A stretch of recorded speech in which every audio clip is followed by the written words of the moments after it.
Poetry. By James Weldon Johnson. Lift every voice and sing. Lift every voice and sing. Till earth and heaven ring. Ring with the harmonies of liberty. Let our rejoicing rise high as the listening skies. Let it resound loud as the rolling sea. Sing a song full of the faith that the dark past has taught us. Sing a song full of the hope that the present has brought us. Facing the rising sun of our new day begun. Let us march on till victory is won. Stony the road we trod. Bitter the chastening rod. Felt in the days when hope unborn had died. Yet with a steady beat. Have not our weary feet come to the place for which our fathers sighed? We have come over a way that with tears has been watered. We have come, treading our path through the blood of the slaughtered. Out from the gloomy past. Till now we stand at last. Where the white gleam of our bright star is cast. God of our weary years. God of our silent tears. Thou who has brought us thus far on the way. Thou who has by thy might led us into the light. Keep us forever in the path, we pray. Lest our feet stray from the places, our God, where we met thee. Lest our hearts, drunk with the wine of the world, we forget thee. Shadowed beneath thy hand. May we forever stand. True to our God. True to our native land. 50 years. 1863-1913. On the 50th anniversary of the signing of the Emancipation Proclamation. O brothers mine, today we stand. Where half a century sweeps our ken. Since God, through Lincoln's ready hand, struck off our bonds and made us men. Just 50 years, a winter's day. As runs the history of a race. Yet, as we look back o'er the way, how distant seems our starting place. Look farther back. 3 centuries. To where a naked, shivering score, snatched from their haunts across the seas, stood, wild-eyed, on Virginia's shore. This land is ours by right of birth. This land is ours by right of toil. We help to turn its virgin earth. Our sweat is in its fruitful soil. Where once the tangled forest stood. Where flourished once rank weed and thorn. Behold the path traced, peaceful wood. The cotton white, the yellow corn. To gain these fruits that have been earned. To hold these fields that have been won. Our arms have strained, our backs have burned. Bent bare beneath a ruthless sun. That banner which is now the type of victory on field and flood. Remember, its first crimson stripe was dyed by a tuck's willing blood. And never yet has come the cry, when that fair flag has been assailed, for men to do, for men to die, that we have faltered or have failed. We've helped to bear it, rent and torn, through many a hot-breathed battle breeze. Held in our hands, it has been borne, and planted far across the seas. And never yet, O haughty land, let us, at least, for this be praised, has one black, treason-guided hand ever against that flag been raised. Then should we speak but servile words? Or shall we hang our heads in shame? Stand back of new-come foreign hordes? And fear our heritage to claim? No. Stand erect and without fear. And for our foes let this suffice. We've bought a rightful sonship here. And we have more than paid the price. And yet, my brothers, well I know. The tethered feet, the pinioned wings. The spirit bowed beneath the blow. The heart grown faint from wounds and stings. The staggering force of brutish might. That strikes and leaves us stunned and dazed. The long, vain waiting through the night. To hear some voice for justice raised. Full well I know the hour when hope sinks dead, and round us everywhere hangs stifling darkness, and we grope with hands uplifted in despair. Courage. Look out, beyond, and see the far horizon's beckoning span. Faith in your God-known destiny. We are a part of some great plan. Because the tongues of Garrison and Phillips now are cold in death. Think you their work can be undone? Or quench the fires lit by their breath? Think you that John Brown's spirit stops? That Lovejoy was but idly slain? Or do you think those precious drops from Lincoln's heart were shed in vain? That for which millions prayed and sighed? That for which tens of thousands fought? For which so many freely died? God cannot let it come to naught. To America. How would you have us, as we are? Or sinking 'neath the load we bear? Our eyes fixed forward on a star? Or gazing empty at despair? Rising or falling? Men or things? With dragging pace or footsteps fleet? Strong, willing sinews in your wings? Or tightening chains about your feet?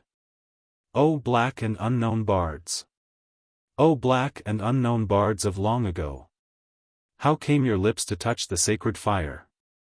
How, in your darkness, did you come to know the power and beauty of the minstrel's lyre? Who first from midst his bonds lifted his eyes? Who first from out the still watch, lone and long, feeling the ancient faith of prophets rise, within his dark-kept soul, burst into song? Heart of what slave poured out such melody as "Steal Away to Jesus"? On its strains his spirit must have nightly floated free, though still about his hands he felt his chains. Who heard great Jordan roll? Whose starward eye saw a chariot swing low? And who was he that breathed that comforting, melodic sigh? Nobody knows the trouble I see. What merely living clod, what captive thing, could up toward God through all its darkness grope, and find within its deadened heart to sing these songs of sorrow, love and faith, and hope? How did it catch that subtle undertone, that note in music heard not with the ears? How sound the elusive reed so seldom blown, which stirs the soul or melts the heart to tears? Not that great German master in his dream of harmonies that thundered amongst the stars at the creation, ever heard a theme nobler than "Go down, Moses"? Mark its bars. How like a mighty trumpet call they stir the blood. Such are the notes that men have sung, going to valorous deeds. Such tones there were that helped make history when time was young. There is a wide, wide wonder in it all, that from degraded rest and servile toil, the fiery spirit of the seer should call these simple children of the sun and soil. O black slave singers, gone, forgot, unfamed! You alone, of all the long, long line of those who've sung untaught, unknown, unnamed, have stretched out upward, seeking the divine. You sang not deeds of heroes or of kings, no chant of bloody war, no exulting paean of arms-won triumphs, but your humble strings you touched in chord with music empyrean. You sang far better than you knew the songs that for your listeners' hungry hearts sufficed. Still live, but more than this to you belongs. You sang a race from wood and stone to Christ. O Southland! O Southland! O Southland! Have you not heard the call? The trumpet blown, the word made known to the nations, one and all? The watchword, the hope word, salvation's present plan? A gospel new, for all, for you. Man shall be saved by man. O Southland! O Southland! Do you not hear today the mighty beat of onward feet? And know you not their way? 'Tis forward, 'tis upward, on to the fair white arch of freedom's dome, and there is room for each man who would march. O Southland, fair Southland! Then why do you still cling to an idle age and a musty page? To a dead and useless thing? 'Tis springtime. 'Tis work time. The world is young again. And God's above, and God is love. And men are only men. O Southland! My Southland! O birthland! Do not shirk the toilsome task, nor respite ask, but gird you for the work.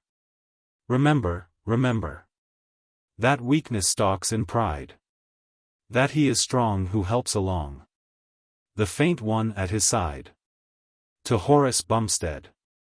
Have you been sore discouraged in the fight, and even sometimes weighted by the thought that those with whom and those for whom you fought lagged far behind, or dared but faintly smite, and that the opposing forces in their might of blind inertia rendered as for naught all that throughout the long years had been wrought, and powerless each blow for truth and right?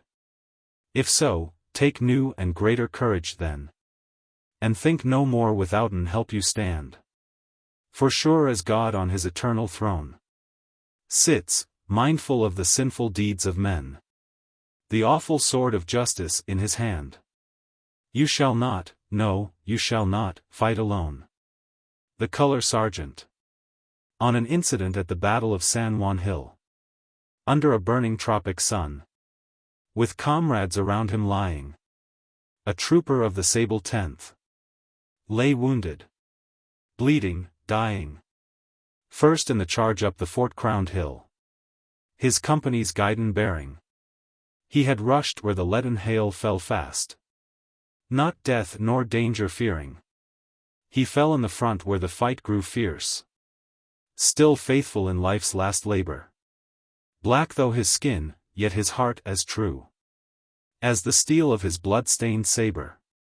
And while the battle around him rolled like the roar of a sullen breaker, he closed his eyes on the bloody scene, and presented arms to his Maker. There he lay, without honor or rank, but, still, in a grim-like beauty, despised of men for his humble race, yet true, in death, to his duty. The Black Mammy. O whitened head entwined in turban gay! O kind black face, O crude, but tender hand!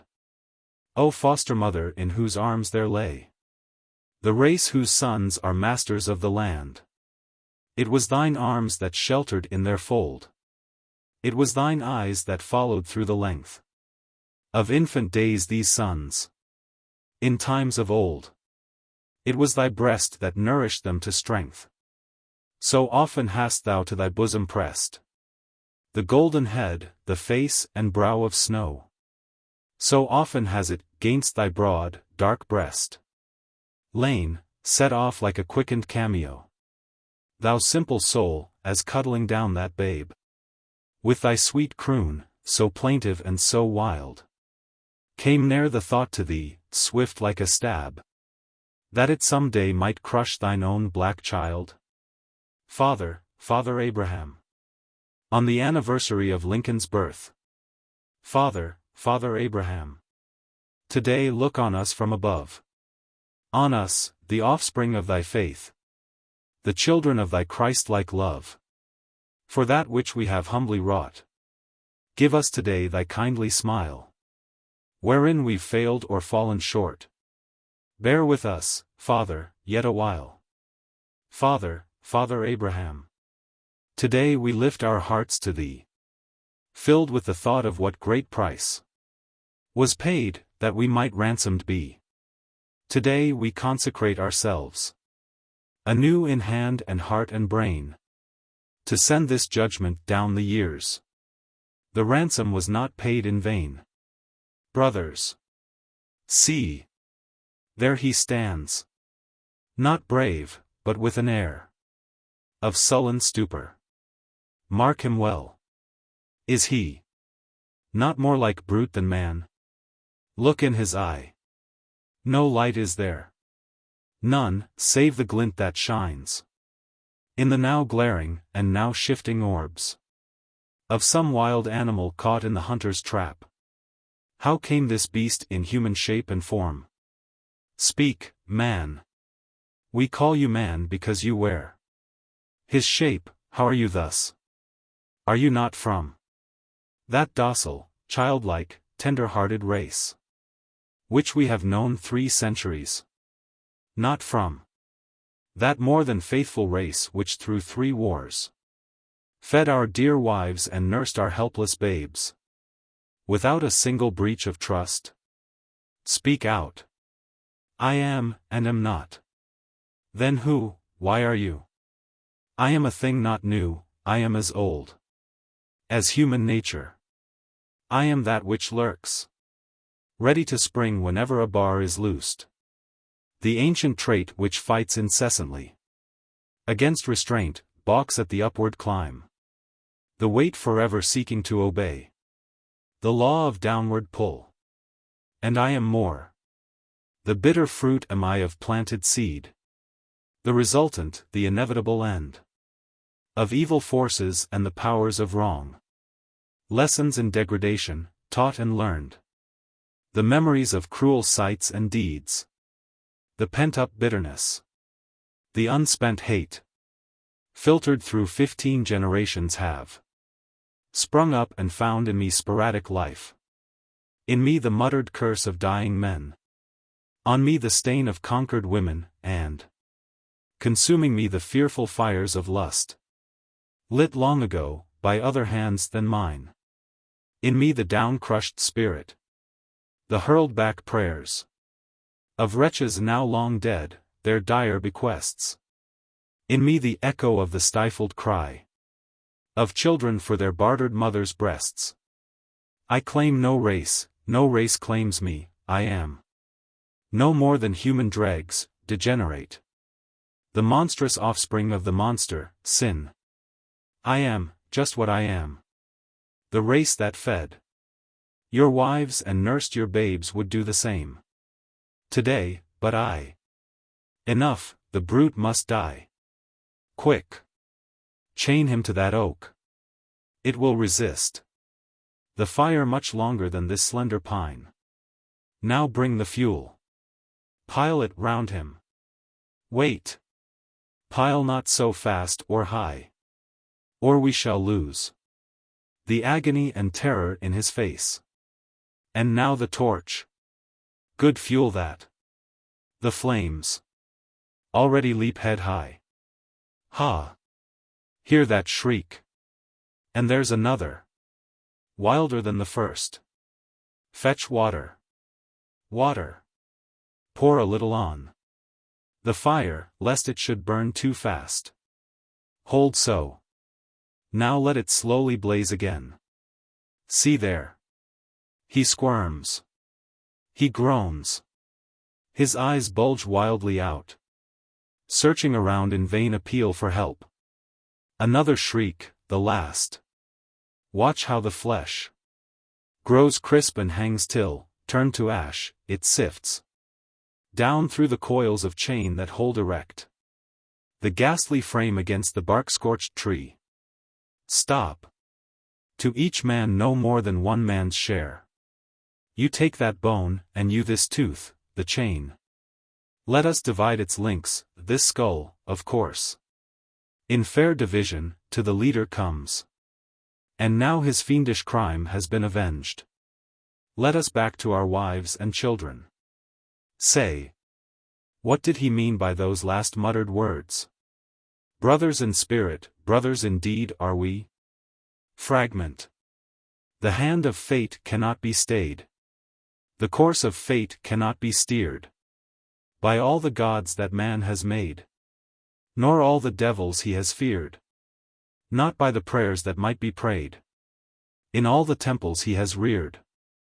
See! In your very midst there dwell 10,000 blacks, a wedge forged in the furnaces of hell, and sharpened to a cruel edge by wrong and by injustice fell, and driven by hatred as a sledge. A wedge so slender at the start, just 20 slaves in shackles bound. And yet, which split the land apart. With shrieks of war and battle sound. Which pierced the nation's very heart. And still lies cankering in the wound. Not all the glory of your pride, preserved in story and in song, can from the judging future hide, through all the coming ages long, that though you bravely fought and died, you fought and died for what was wrong. 'Tis fixed, for them that violate the eternal laws, naught shall avail, till they their error expiate, nor shall their unborn children fail to pay the full required weight into God's great, unerring scale. Think not repentance can redeem that sin his wages can withdraw. No, think as well to change the scheme of worlds that move in reverent awe. Forgiveness is an idle dream. God is not love, no, God is law. The White Witch. O brothers mine, take care. Take care. The great White Witch rides out tonight. Trust not your prowess nor your strength. Your only safety lies in flight. For in her glance there is a snare, and in her smile there is a blight. The great White Witch you have not seen? Then, younger brothers mine, forsooth, like nursery children you have looked for ancient hag and snaggletooth. But no, not so. The witch appears in all the glowing charms of youth. Her lips are like carnations, red.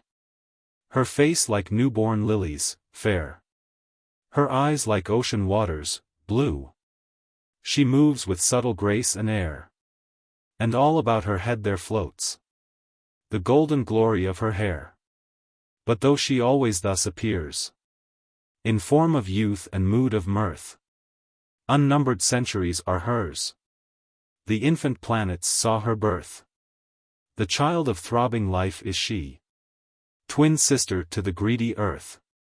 And back behind those smiling lips, and down within those laughing eyes, and underneath the soft caress of hand and voice and purring sighs, the shadow of the panther lurks, the spirit of the vampire lies.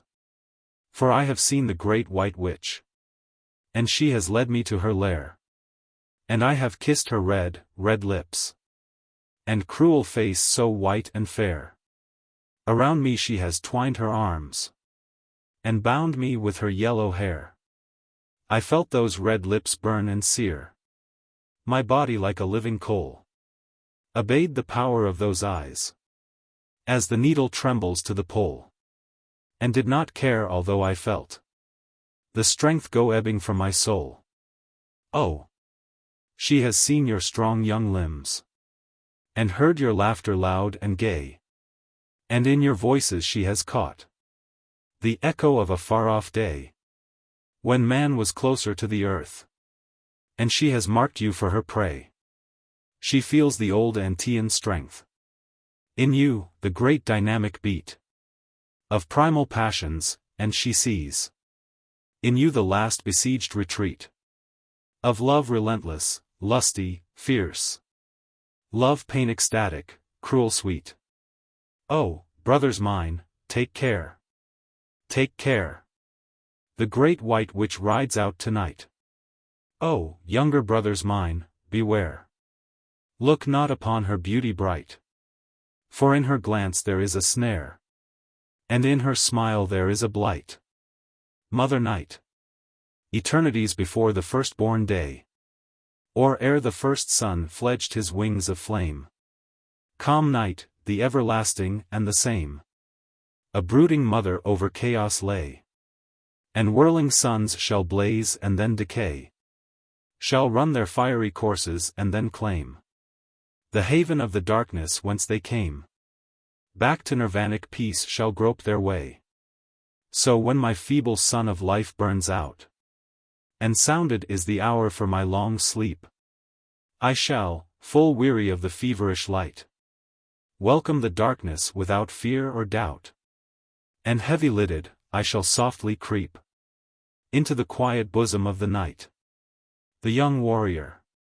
Mother, shed no mournful tears, but gird me on my sword, and give no utterance to thy fears, but bless me with thy word. The lines are drawn. The fight is on.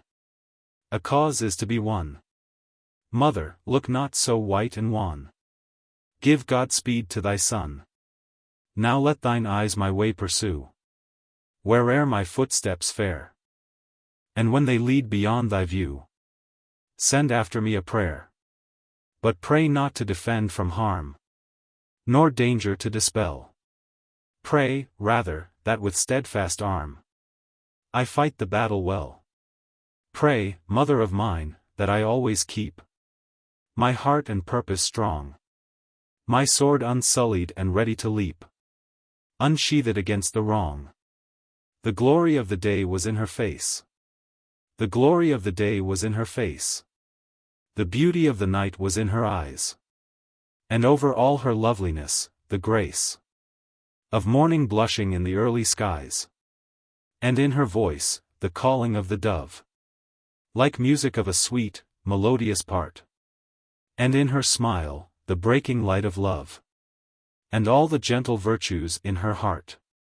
And now the glorious day, the beauteous night, the birds that signal to their mates at dawn, to my dull ears, to my tear-blinded sight, are one with all the dead, since she is gone. From the Spanish. 20 years go by on noiseless feet. He returns, and once again they meet. She exclaims, "Good heavens! And is that he?" He mutters, "My God! And that is she." Before a painting, I knew not who had wrought with skill so fine what I beheld, nor by what laws of art he had created life and love and heart. On canvas, from mere color, curve and line, silent I stood and made no move or sign, not with the crowd, but reverently apart, nor felt the power my rooted limbs to start, but mutely gazed upon that face divine. And over me the sense of beauty fell, as music over a raptured listener to the deep-voiced organ breathing out a hymn, or as on one who kneels, his beads to tell. There falls the aureate glory filtered through the windows in some old cathedral dim. I hear the stars still singing. I hear the stars still singing to the beautiful, silent night, as they speed with noiseless winging their ever westward flight. I hear the waves still falling on the stretch of lonely shore, but the sound of a sweet voice calling I shall hear, alas, no more. Girl of 15. Girl of 15. I see you each morning from my window, as you pass on your way to school. I do more than see, I watch you. I furtively draw the curtain aside, and my heart leaps through my eyes, and follows you down the street, leaving me behind, half hid, and wholly ashamed.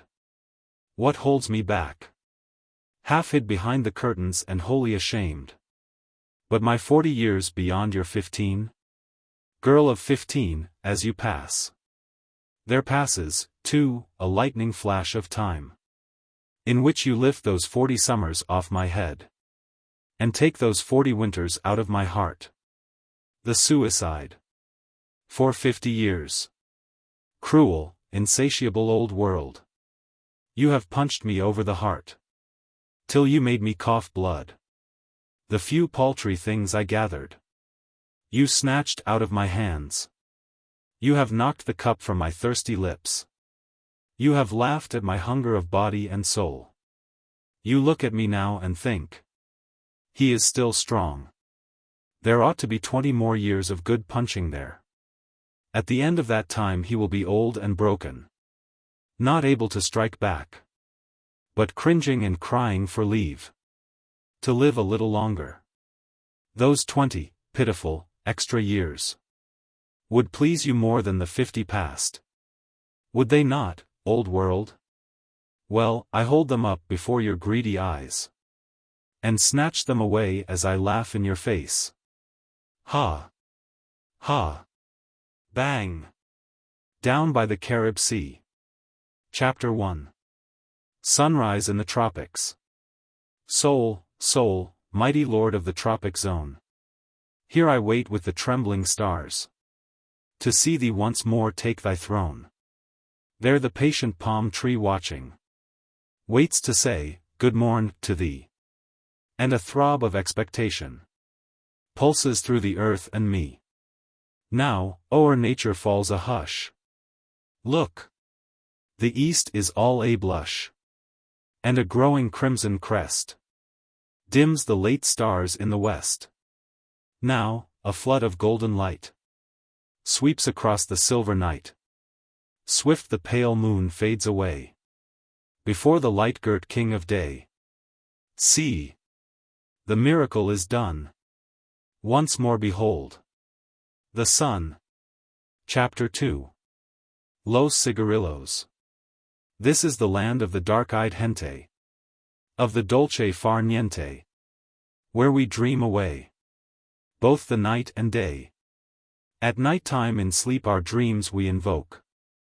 Our dreams come by day through the redolent smoke, as it lazily curls and slowly unfurls from our lips and the tips of our fragrant cigarillos. For life in the tropics is only a joke, so we pass it in dreams, and we pass it in smoke. Smoke, smoke, smoke. Tropical constitutions call for occasional revolutions. But after that's through, why there's nothing to do but smoke, smoke. For life in the tropics is only a joke, so we pass it in dreams, and we pass it in smoke. Smoke, smoke, smoke. Chapter 3. Theistai. Of tropic sensations, the worst is, sin duda, the tropical thirst. When it starts in your throat and constantly grows, till you feel that it reaches down to your toes. When your mouth tastes like fur, and your tongue turns to dust, there's but one thing to do, and do it you must. Drink theistai. Theistai, a drink with a history. A delicious, delectable mystery. 5 centavos el vaso, señor. If you take one, you will surely want more. Theistai, theistai. The national drink on a feast day. How it coolingly tickles, as downward it trickles. Theistai, theistai. And you wish, as you take it down at a quaff, that your neck was constructed a la giraffe. Theistai, theistai. Chapter 4. The Lottery Girl. Lottery, lottery. Take a chance at the lottery? Take a ticket. Or, better, take two. Who knows what the future may hold for you? Lottery, lottery. Take a chance at the lottery? Oh, limpid-eyed girl. I would take every chance, if only the prize were a love-flashing glance from your fathomless eyes. Lottery, lottery. Try your luck at the lottery. Consider the size of the capital prize, and take tickets for the lottery. Tickets, señor? Tickets, señor? Take a chance at the lottery? Oh, crimson-lipped girl, with the magical smile, I would count that the gamble were well worth the while. Not a chance would I miss, if only the prize were a honeybee kiss, gathered in sips from those full-ripened lips, and a love-flashing glance from your eyes. Chapter 5. The Dancing Girl. Do you know what it is to dance? Perhaps, you do know, in a fashion. But by dancing I mean not what's generally seen, but dancing of fire and passion. Of fire and delirious passion. With a dusky-haired señorita. Her dark, misty eyes near your own. And her scarlet red mouth, like a rose of the south, the reddest that ever was grown, so close that you catch her quick panting breath, as across your own face it is blown, with a sigh and a moan. Ah! That is dancing, as here by the Carib it's known. Now, whirling and twirling, like furies we go. Now, soft and caressing, and sinuously slow, with an undulating motion, like waves on a breeze-kissed ocean. And the scarlet red mouth is nearer your own, and the dark, misty eyes still softer have grown. Ah! That is dancing, that is loving, as here by the Carib they're known. Chapter 6. Sunset in the Tropics. A silver flash from the sinking sun, then a shot of crimson across the sky, that, bursting, lets 1,000 colors fly, and riot among the clouds. They run, deepening in purple, flaming in gold, changing and opening fold after fold, then fading through all of the tints of the rose into gray, till, taking quick fright at the coming night, they rush out down the west, in hurried quest of the fleeing day. Now above where the tardiest color flares a moment yet, one point of light, now two, now three are set, to form the starry stairs. And, in her firefly crown, Queen Night, on velvet-slippered feet, comes softly down. And the greatest of these is war. Around the council board of hell, with Satan at their head, the three great scourges of humanity sat. Gaunt Famine, with hollow cheek and voice, arose and spoke. "Oh, Prince, I have stalked the earth, and my victims by 10,000s I have slain. I have smitten old and young. Mouths of the helpless old moaning for bread, I have filled with dust. And I have laughed to see a crying babe tug at the shriveling breast of its mother, dead and cold. I have heard the cries and prayers of men go up to a tearless sky, and fall back upon an earth of ashes. But, heedless, I have gone on with my work. 'Tis thus, O Prince, that I have scourged mankind." And Satan nodded his head. Pale Pestilence, with stenchful breath, then spoke and said, "Great Prince, my brother, Famine, attacks the poor. He is most terrible against the helpless and the old. But I have made a charnel house of the mightiest cities of men. When I strike, neither their stores of gold or of grain avail. With a breath I lay low their strongest, and wither up their fairest. I come upon them without warning, lancing invisible death. From me they flee with eyes and mouths distended. I poison the air for which they gasp, and I strike them down fleeing. 'Tis thus, great Prince, that I have scourged mankind." And Satan nodded his head. Then the red monster, War, rose up and spoke. His bloodshot eyes glared round him, and his thundering voice echoed through the murky vaults of hell. "Oh, mighty Prince, my brothers, Famine and Pestilence, have slain their thousands and 10,000s, true. But the greater their victories have been, the more have they wakened in man's breast the godlike attributes of sympathy, of brotherhood and love, and made of him a searcher after wisdom.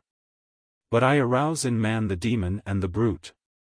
I plant black hatred in his heart and red revenge. From the summit of 50,000 years of upward climb, I haul him down to the level of the start, back to the wolf. I give him claws. I set his teeth into his brother's throat. I make him drunk with his brother's blood. And I laugh ho! Ho! While he destroys himself. Oh, mighty Prince, not only do I slay, but I draw man hellward." And Satan smiled, stretched out his hand, and said, "O War, of all the scourges of humanity, I crown you chief."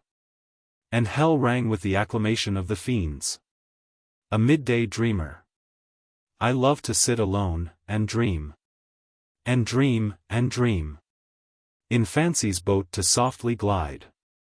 Along some stream. Where fairy palaces of gold. And crystal bright. Stand all along the glistening shore. A wondrous sight. My craft is built of ivory. With silver oars. The sails are spun of golden threads. And priceless stores. Of precious gems adorn its prow. And round its mast. 100 silken cords are set. To hold it fast. My galley slaves are sprightly elves. Who, as they row. And as their shining oars they swing. Them to and fro. Keep time to music wafted on. The scented air. Made by the mermaids as they comb. Their golden hair. And I the while lie idly back. And dream, and dream. And let them row me where they will. Adown the stream. The temptress. Old devil, when you come with horns and tail. With diabolic grin and crafty leer.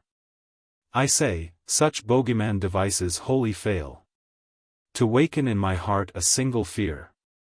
But when you wear a form I know so well. A form so human, yet so near divine. 'Tis then I fall beneath the magic of your spell. 'Tis then I know the vantage is not mine. Ah! When you take your horns from off your head. And soft and fragrant hair is in their place.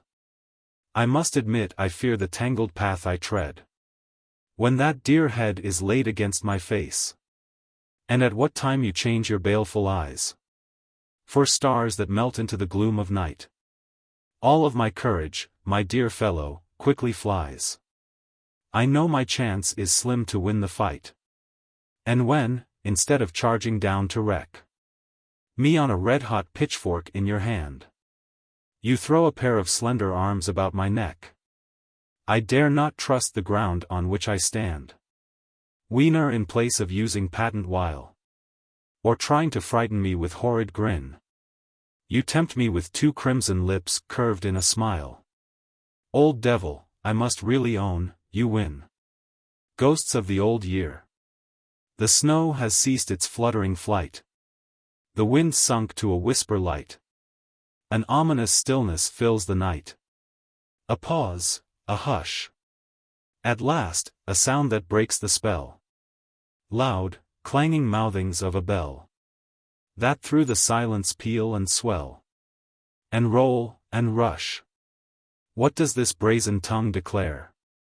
That falling on the midnight air. Brings to my heart a sense of care. Akin to fright? 'Tis telling that the year is dead. The new year come, the old year fled.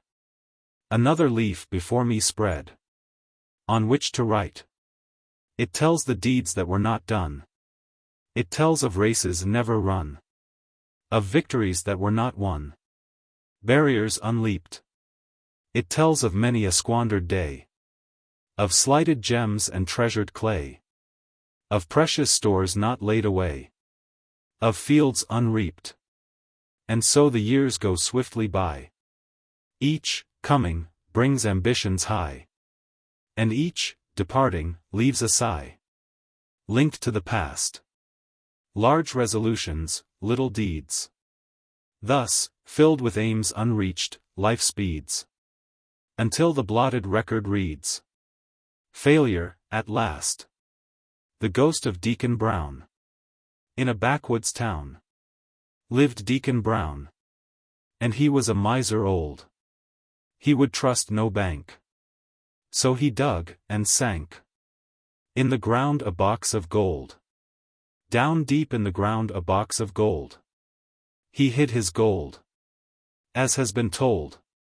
He remembered that he did it. But sad to say. On the very next day. He forgot just where he hid it. To find his gold he tried and tried. Till he grew faint and sick, and died. Then on each dark and gloomy night. A form in phosphorescent white. A genuine hair-raising sight. Would wander through the town. And as it slowly roamed around. With a spade it dug each foot of ground. So the folks about said there was no doubt 'twas the ghost of Deacon Brown. Around the church this ghost would search, and whenever it would see the passers-by take wings and fly, it would laugh in ghostly glee. He. It would laugh in ghostly glee. And so the town went quickly down, for they said that it was haunted, and doors and gates, so the story states, bore a notice, tenants wanted, and the town is now for let. But the ghost is digging yet. Lazy. Some men enjoy the constant strife of days with work and worry rife. But that is not my dream of life. I think such men are crazy. For me, a life with worries few. A job of nothing much to do. Just pelf enough to see me through. I fear that I am lazy. On winter mornings cold and drear, when 6 o'clock alarms I hear, 'tis then I love to shift my ear and hug my downy pillows. When in the shade it's 93. No job in town looks good to me. I'd rather loaf down by the sea and watch the foaming billows. Some people think the world's a school where labor is the only rule. But I'll not make myself a mule. And don't you ever doubt it. I know that work may have its use, but still I feel that's no excuse for turning it into abuse. What do you think about it? Let others fume and sweat and boil, and scratch and dig for golden spoil, and live the life of work and toil, their lives to labor giving. But what is gold when life is sped? And life is short, as has been said. And we are such a long time dead. I'll spend my life in living. Omar. Old Omar, jolly skeptic, it may be that, after all, you found the magic key to life and all its mystery, and I must own you have almost persuaded me. Deep in the quiet wood, are you bowed down in heart? Do you but hear the clashing discords and the din of life? Then come away, come to the peaceful wood. Here bathe your soul in silence. Listen now, from out the palpitating solitude. Do you not catch, yet faint, elusive strains? They are above, around, within you, everywhere. Silently listen. Clear, and still more clear, they come. They bubble up in rippling notes, and swell in singing tones. Now let your soul run the whole gamut of the wondrous scale, until, responsive to the tonic chord, it touches the diapason of God's grand cathedral organ, filling earth for you with heavenly peace and holy harmonies. Voluptas. To chase a never-reached mirage across the hot, white sand, and choke and die, while gazing on its green and watered strand. The word of an engineer. She's built of steel, from deck to keel, and bolted strong and tight. In scorn she'll sail the fiercest gale, and pierce the darkest night. The builder's art has proved each part throughout her breadth and length. Deep in the hulk of her mighty bulk, 10,000 Titan strength. The tempest howls, the ice wolf prowls, the winds they shift and veer. But calm I sleep, and faith I keep in the word of an engineer. Along the trail of the slender rail, the train, like a nightmare, flies and dashes on through the black-mouthed yawn, where the cavernous tunnel lies. Over the ridge, across the bridge, swung twixt the sky and hell, on an iron thread, spun from the head of the man in a draftsman's cell. And so we ride over land and tide, without a thought of fear. Man never had the faith in God that he has in an engineer. Life. Out of the infinite sea of eternity. To climb, and for an instant stand upon an island speck of time. From the impassable peace of the darkness. To wake, and blink at the garish light. Through one short hour of fretfulness. Sleep. O sleep, thou kindest minister to man. Silent distiller of the balm of rest. How wonderful thy power, when naught else can. To soothe the torn and sorrow-laden breast. When bleeding hearts no comforter can find. When burdened souls droop under weight of woe. When thought is torture to the troubled mind. When grief-relieving tears refuse to flow. 'Tis then thou comest on soft beating wings. And sweet oblivion's peace from them is shed. But ah, the old pain that the waking brings. That lives again so soon as thou art fled. Man, why should thought of death cause thee to weep? Since death be but an endless, dreamless sleep. Prayer at sunrise. O mighty, powerful, dark-dispelling sun. Now thou art risen, and thy day begun. How shrink the shrouding mists before thy face, as up thou spring'st to thy diurnal race. How darkness chases darkness to the west, as shades of light on light rise radiant from thy crest. For thee, great source of strength, emblem of might, in hours of darkest gloom there is no night. Thou shinest on though clouds hide thee from sight, and through each break thou sendest down thy light. O greater maker of this thy great sun, give me the strength this one day's race to run. Fill me with light, fill me with sun-like strength. Fill me with joy to rob the day its length. Light from within, light that will outward shine. Strength to make strong some weaker heart than mine. Joy to make glad each soul that feels its touch. Great Father of the sun, I ask this much. The gift to sing. Sometimes the mist overhangs my path, and blackening clouds about me cling. But, oh, I have a magic way to turn the gloom to cheerful day. I softly sing. And if the way grows darker still, shadowed by sorrow's somber wing, with glad defiance in my throat, I pierce the darkness with a note, and sing, and sing. I brood not over the broken past, nor dread whatever time may bring. No nights are dark, no days are long, while in my heart there swells a song. And I can sing morning, noon and night. When morning shows her first faint flush, I think of the tender blush that crept so gently to your cheek, when first my love I dared to speak. How, in your glance, a dawning ray gave promise of love's perfect day. When, in the ardent breath of noon, the roses with passion swoon, there steals upon me from the air the scent that lurked within your hair. I touch your hand, I clasp your form. Again your lips are close and warm. When comes the night with beauteous skies, I think of your tear-dimmed eyes, their mute entreaty that I stay, although your lips sent me away. And then falls memory's bitter blight, and dark, so dark becomes the night. Her eyes twin pools. Her eyes, twin pools of mystic light. The blend of starsheen and black night. O'er which, to sound their glamoring haze, a man might bend, and vainly gaze. Her eyes, twin pools so dark and deep, in which life's ancient mysteries sleep, wherein, to seek the quested goal, a man might plunge, and lose his soul. The awakening.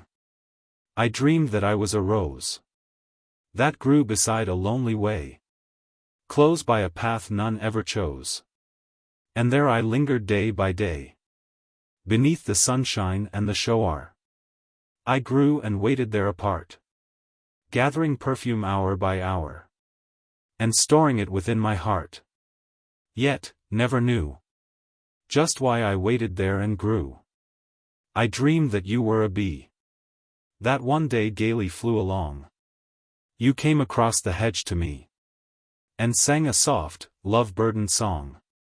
You brushed my petals with a kiss. I woke to gladness with a start, and yielded up to you in bliss, the treasured fragrance of my heart. And then I knew that I had waited there for you. Beauty that is never old. When buffeted and beaten by life's storms, when by the bitter cares of life oppressed, I want no surer haven than your arms. I want no sweeter heaven than your breast. When over my life's way there falls the blight of sunless days, and nights of starless skies, enough for me, the calm and steadfast light that softly shines within your loving eyes.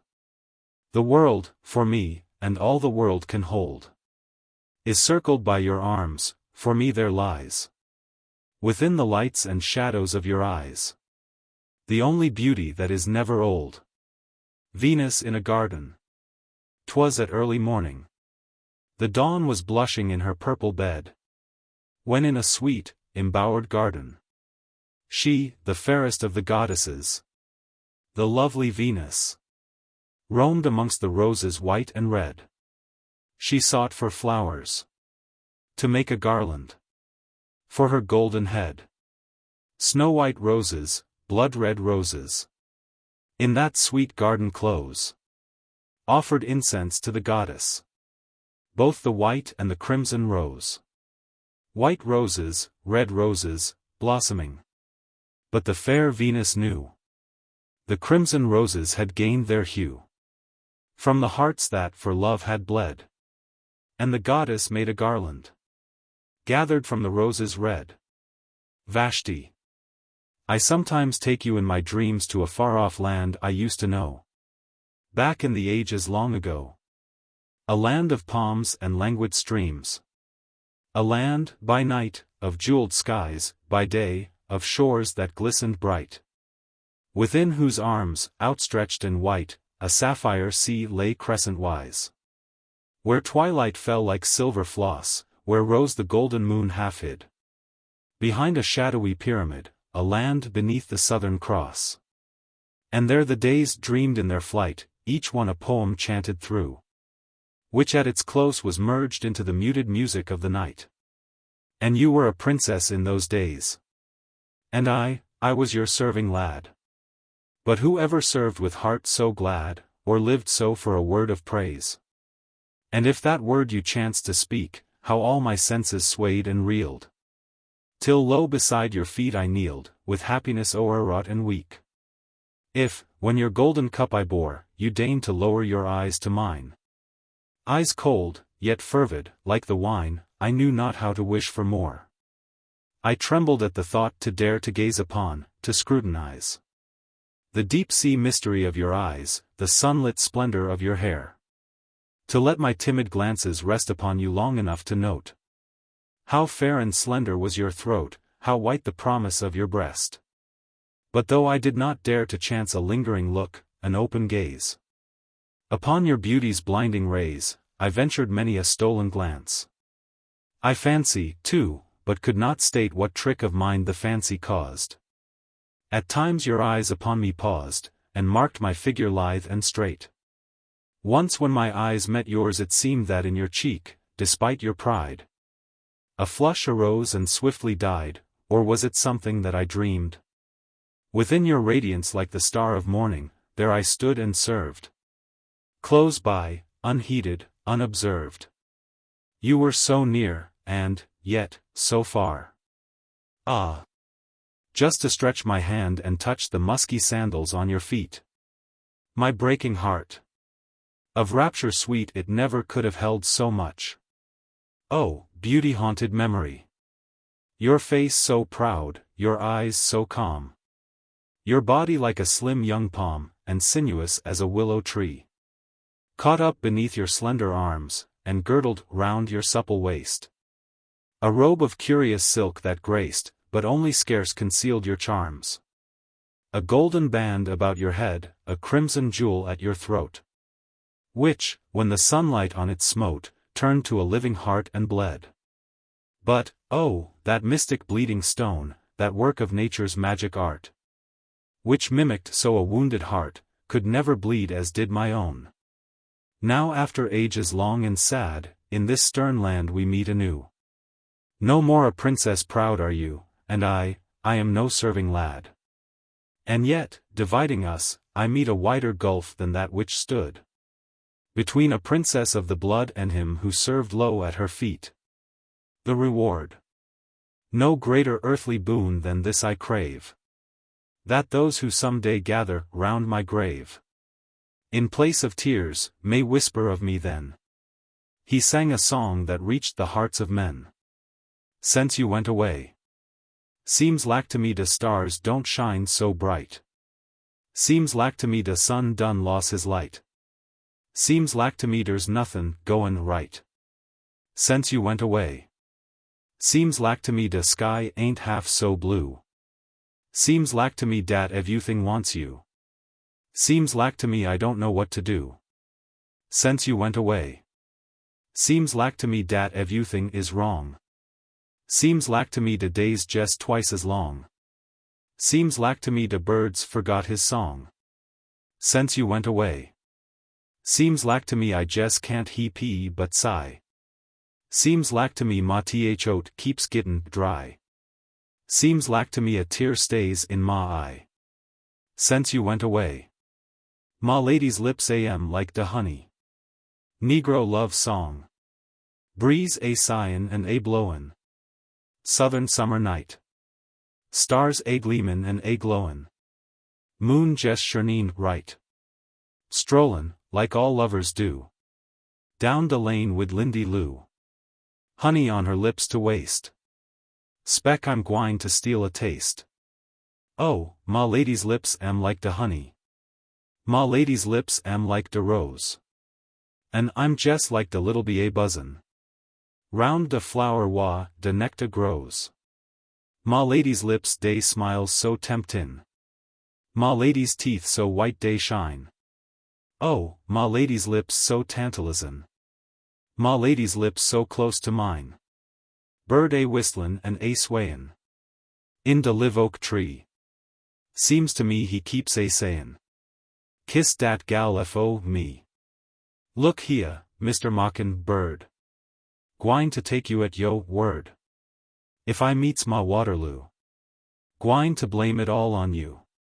Oh, ma lady's lips am like the honey. My lady's lips am like the rose. And I'm just like the little bee a buzzin'. Round the flower wa the nectar grows. My lady's lips they smiles so temptin'. My lady's teeth so white they shine. Oh, my lady's lips so tantalizin'. My lady's lips so close to mine. Honey in the rose, I s'pose, is put der fo de bee. Honey on her lips, I knows, is put der jes fo me. Seen a sparkle in her eye. Heard her heave a little sigh. Felt her kinder squeeze ma han. Nuff to make me understand. Tunk. A lecture on modern education. Look here, Tunk, now, ain't dis awful? Taught I sont you off to school. Don't you know dat you is growin' up to be a reg'lar fool? Was dem books dat I's done bought you? Look here, boy, you tell me quick. Was dat Webster Blueback Spella and dat brand new Rifmatic? While I'm tinkin' you is lonin' in the school, why bless my soul. You off in the woods a playin'. Can't you do like you is tole? Boy, I tell you, it's just scanlouse de way dat you is goin' on. And you sho'ly goin' be sorry, jes as true as you is boen. Here I'm tryin' hard to raise you as a credit to dis race. And you tryin' heap much harder foo, to come up in disgrace. Dese de days WN men don't get up to the top by hooks and crooks. Tell you now, dey's got to get der standin' on a pile o' books. When you sees a darky goin' to de fiel as soon as light, followin' a mule across it fom de mornin' tell de night. Wookin' all his life foo, vittles, hoen, tween de cot and rose. When he knocks off Olin, tie it, onen nutten but his cloes. You kin put it down to ignunce, after all what's done and said. You kin bet dat same darky ain't got nutten in his head. Ain't you see dem white men set'n in der office? Don't you know?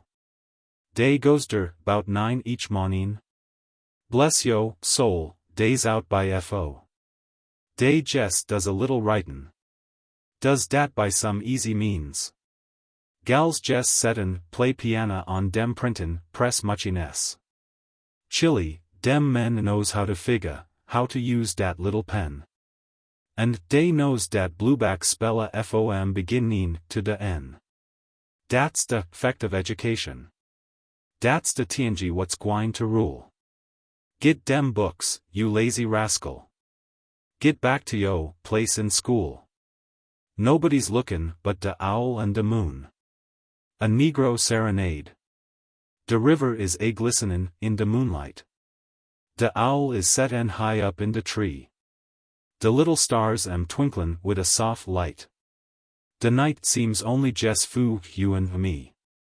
Though de trees de breezes am a sighin'. Breathin' out a sort o' lover's croon. Der's nobody lookin' or a spyin'. Nobody but de owl and de moon. Nobody's lookin' but de owl and de moon. And de night is balmy, fu de month is June. Come den, honey, won't you? Come to meet me soon. While nobody's lookin' but de owl and de moon. I feel so kinder lonely all de daytime. It seems I rolly don't know what to do. I jes keep sort alongin' fu de night time. 'Cause den I know dat I can be wid you. And de thought jes sets my brain a swayin'.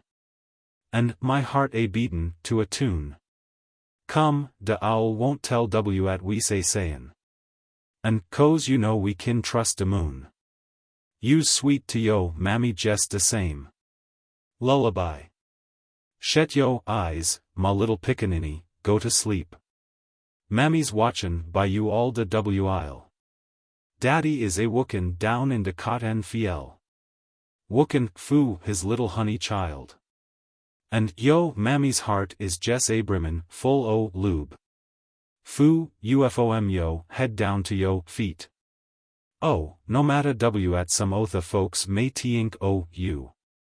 To yo mammy's heart you's mighty sweet. You's sweet to yo mammy jes the same. Dat's why she calls you honey fu yo name. Yo face is black, dat's true. And yo hair is woolly too. But you's sweet to yo mammy jes the same. Up der in de big house where dey lib so rich and gran. Dey's got chillin' dat dey lubes, I suppose. Chillin' dat is putty, oh, but dey can't lube dem mo. Dan yo mammy lubes you, he ben knows. Dey may tink you's homely, and yo cloes dey may be puh. But yo churneen eyes, dey holes a light. Dat, my honey, when you opens dem so big and roon. Makes you lubely in yo mammy's sight. A plantation bacchanal. When ol' Mr. Sun gets tired a hangin'. High up in the sky. When der ain't no thunder and lightnin' a bangin'. And de crap's done all laid by. When yo bones ain't atchin' wid de rheumatics. Den yo ride de mule to town. Get a great big jug o' de ol' corn juice. And when you drink her down. Jes lay away ol' trouble. And dry up all yo tears. Yo pleasure show to double. And you bound to lose yo keers. Jes lay away ol' sorrer. High upon the shelf. And never mind tomorrer. 'Twill take care of itself. When ol' Mr. Age begins a stealin'. Though yo back and knees. When yo bones and jints lose der limber feelin'. And am stiffening by degrees. Now der's jes one way to feel young and spry. When you hear dem banjos sewn. Get a great big swig o' de ol' corn juice. And when you drink her down. Jes lay away ol' trouble. and dry up all yo tears. Yo pleasure show to double. And you bound to lose yo cares. Jes lay away ol' sorrer. High upon the shelf. And never mind tomorrer. 'Twill take care of itself. July in Georgie. I'm back down in old Georgie where de sun is sure hot. Where de con it is a tasselin, gittin' ready fu de pot. Where de cotton is a openin' and a widenin' in de sun. And de ripenin' o de sugar cane is mighty nigh begun. And de locust is a singin' fom eve bush and tree. And you kin hear de hummin' o de noisy bumblebee. And de mule he stands a dreamin' in de lot. And de sun it is a shinin' mighty hot, hot, hot. But everybody is a restin', fu de craps is all laid by. And time fu de camp meetin' is a drawin' putty nigh. And we's put away de plowshare, and we's done hung up de spade. And we's eatin' watermelon, and a layin' in de shade. A banjo song. When de banjos was a ringin'. And de darkies was a singin'. Oh, where'n dem de good times show. All de ol' folks would be chattin'. And de pickaninnies pattin'. As dey hear de feet a shufflin' cross de flow. And how we'd dance, and how we'd sing. Dance till the day done break. And how dem banjos day would ring. And de cabin floor would shake. Come along, come along. Come along, come along. Don't you hear dem banjos a ringin'? Gib a song, gib a song. Gib a song, gib a song. Git yo feet fixed up fu a wingin'. While de banjos dey go plunka, plunka, plunk. We'll dance till de ol' flow shake. While de feet keep a goin' chuka, chuka, chuk. We'll dance till the day done break. Answer to prayer. Der ain't no use in sayin' de Lord won't answer pra. If you knows how to ax him, I knows he's bound to hear. De trouble is, some people don't ax de proper way. Den wn dey gits no answer dey doubts to use to pray. You got to use exactly de expressions and de words. To show dat, tween yo, faith and works, you pens on works 2/3. Now, one time I remember, jes how long I won't say. I thought I'd like a turkey to eat on Christmas Day. Fu weeks I dreamed 'bout turkeys, a struttin' in der pride. But seed no way to get one, widout de Lord provide. And so I went to prayin', I prayed wid all my might. Lord, send to me a turkey. I prayed both day and night. Lord, send to me a turkey, a big one if you please. I clar to he ben I prayed so much I mos wore out my knees. I prayed dat pra so often, I prayed dat pra so long. Yet didn't get no turkey, I knowed 'twas somepen wrong. So on de night for Christmas I got down to pray.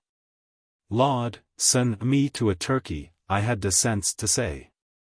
Lord, send me to a turkey. I know dat pra was right. And it was surely answered, I got de bird dat night. Dat gal o' mine. Skin as black and jes as soft as a velvet dress. Teeth as white as ivory, well day as I guess. Eyes dat's jes as big and bright as de evenin' star. And dat whole, some sort o' light lovelier by far. Hair don't hang way down her back, plaited up in rows. Wid de two ends dat's behin tied wid ribbon bows.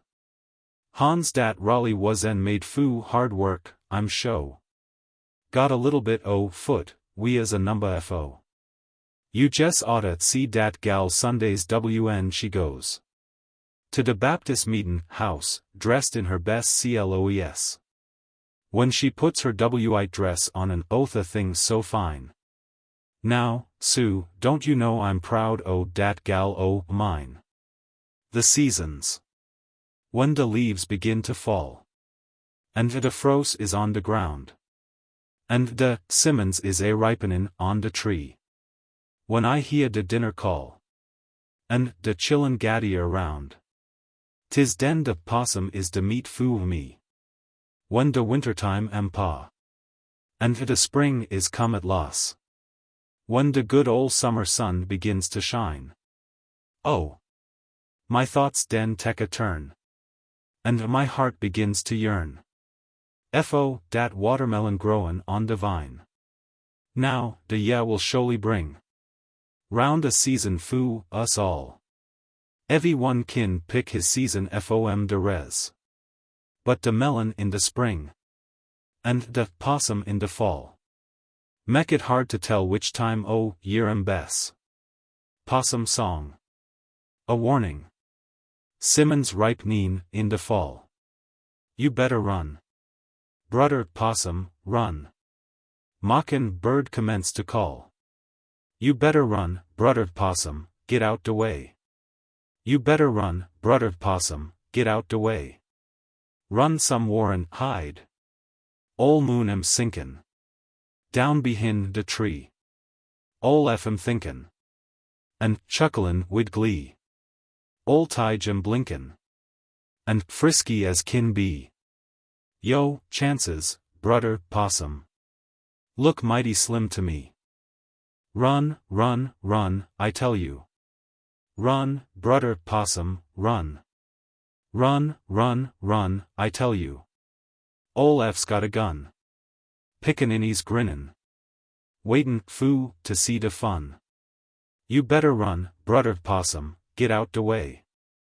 Run, brudder possum, run. Brudder possum take a tip. You better run, brudder possum, run. 'Tain't no use in actin' flip. You better run, brudder possum, get out de way. You better run, brudder possum, get out de way. Run somewhere and hide. Dey's gwine to hound you all along de line. When dey done found you, den what's de use in sign? Wid taters ruin you. You surely would taste fine. So listen, brudder possum. You better be a flyin'. Run, run, run, I tell you. Run, brudder possum, run. Run, run, run, I tell you. Ol' F's got a gun. Pickaninny's grinnin', waitin' foo to see de fun. You better run, brudder possum, get out de way. Run, brudder possum, run. Brer Rabbit used de cuties of them all. Once was a meetin' in de wilderness. All de critters of creation day was dar. Brer Rabbit, Brer Possum, Brer Wolf, Brer Fox, King Lion, Mr. Terrapin, Mr. Bar. De question foo discussion was, who is de biggest man? Dey pint ol' Jedge Owl to decide. He polished up his spectacles and put M on his nose. And to the question slowly he replied. Brer Wolf am mighty cunnin'. Brer Fox am mighty sly. Brer Terrapin and Possum, kinder small. Brer Lion's mighty vicious. Brer Bar he's sorter spicious. Brer Rabbit used de cuties of them all. Dis caused a great confusion mongst de animals. Every critter claimed dat he had won de prize. Dey sputed and dey argued, dey growled and dey roared. Den putty soon de dust begin to rise. Brer Rabbit he jest stood aside and urged em on to fight. Brer Lion he mosed tore Brer Bar in two. One day was all so tired dat dey couldn't catch der breath. Brer Rabbit he jest grabbed de prize and flew. Brer Wolf am mighty cunnin'. Brer Fox am mighty sly. Brer Terrapin and Possum, kinder small. Brer Lion's mighty vicious. Brer Bar he's sorter spicious. Brer Rabbit used de cuties of them all. An explanation. Look here. 'Splain to me de reason why you said to Squire Lee der was 12 old chicken thieves in dis here town, includin' me. Ef he tole you dat, my brudder, he said somepen dat warn't true. What I said was dis, dat der was 12, Widout includin' you. Oh. De little pickaninny's gone to sleep. Cuddle down, ma honey, in yo bed. Go to sleepin', res yo little head. Been a kind o' Eileen all de day. Didn't have no sperrit foo to play. Never min, tomorrer, wn you weck. Daddy's gwine to ride you on his beck. Roon and roon de cabin flow so faz. He's closed his little eyes at loss. De little pickaninny's gone to sleep. Cuddled in his trundle bed so tiny. De little pickaninny's gone to sleep. Closed his little eyes so bright and shiny. Hush. And when you walk across the flow. Step across it very soft and slow. De shadders all around begin to creep. De little pickaninny's gone to sleep. Mandy, what's de matter wid dat chilly? Keeps a sighin' evy little while. Seems to me I hate him sorter grown. Lord. His little Hans am call as stone. What est dat far off light dat's in his eyes? Dat's a light day's borrowed from the skies. Fall his little Hans across his brayas. Let the little pickaninny res. The rivals. Look here. Is I ever tole you 'bout de curious way I won? Annalisa? Say, I neva. Well, here's how de thing was done. Lisa, you know, was mighty putty, dat's been 40 years ago. And, cost to look at her dis minute, you might en s'pose dat it was so. She was jest de greats traction in de county, en bless de lamb. Eve Darky was a cotin, but it lay twixt me and Sam. You know Sam. We both was wookin' on de old John Tompkins place. En everybody was a watchin' TC who's gwine to win de race. He. Now you muse rayly, 'scuse me foo dis snickering. But I jest can't fom laughin' eve time I tells dis thing. Easy I was a sayin', me and Sam wook daily side by side. He a studyin', me a studyin', how to win Lisa foo a bride. Well, de race was kinder equal, Lisa was sorter on de fence. Sam he had de most dollars, and I had de most sense. Things dey run along 'bout eben tell der come big meetin' day. Sam den thought, to win Miss Liza, he had found de showest way. And you talk about big meetin's. None been like it, foreign or sense. Der was sich a crowd o' people dat we had to put up tents. Der was preachers from de EAs, and der was preachers from de Wes. Folks had killed Mo's Eve chicken, and was fattenin' up de res. Gals had all got new white dresses, and bought ribbons foo der hair. Fixin' foo de opening Sunday, prayin' dat de day'd be fair. Dat de Reverend Jasper Jones of Mount Moriah, it was, load. Was to preach de opening sermon, so you know der was a crowd. Foo dat man was show a preacher, had a voice jest like a bull. So der ain't no use in sayin' dat de meetin' house was full. Folks was der from Big Pine Hollow, some come way from Muddy Creek. Some come jest to stay foo Sunday, but de crowd stayed though de week. Some come ridin' in top buggies wid de wheels all painted red. Pulled by mules dat run like rabbits, each one tryin' to git ahead. Otha Pereire folks come drivin' mules dat leaned up jinst de shaft. Hitched to broke down, creaky wagons dat looked like dey'd drap in half. But de biggies crowd come walkin', wid der new shoes on der backs. 'Scuse was dat day couldn't we cause de heels was full o' tacks. Fact is, it's a job for job, a trudgin' in de sun and heat. Down along an dusty clay road wid yo shoes packed full o' feet. 'Cause dey stopped and put dem shoes on when dey got mos to de do. Den dey had to grin and bear it, dat tuck good religion show. But I mos forgot ma story, well at last dat Sunday came. And it seemed dat everybody, blin and deef, and haltin' lame. Was out in de grove a waitin' fu de meetin' to begin. Ef dat crowd had got converted, 'twould a been de end o' sin. Liza was der in all her glory, pity easy a big sunflower. I kin 'member how she looked jes same easy 'twas dis vey howa. But to make ma story shorter, while we was a waitin' der. Down de road we spied a cloud o' dust dat filled up all de air. And easy we kep on a lookin' out fom 'mongst dat vey cloud.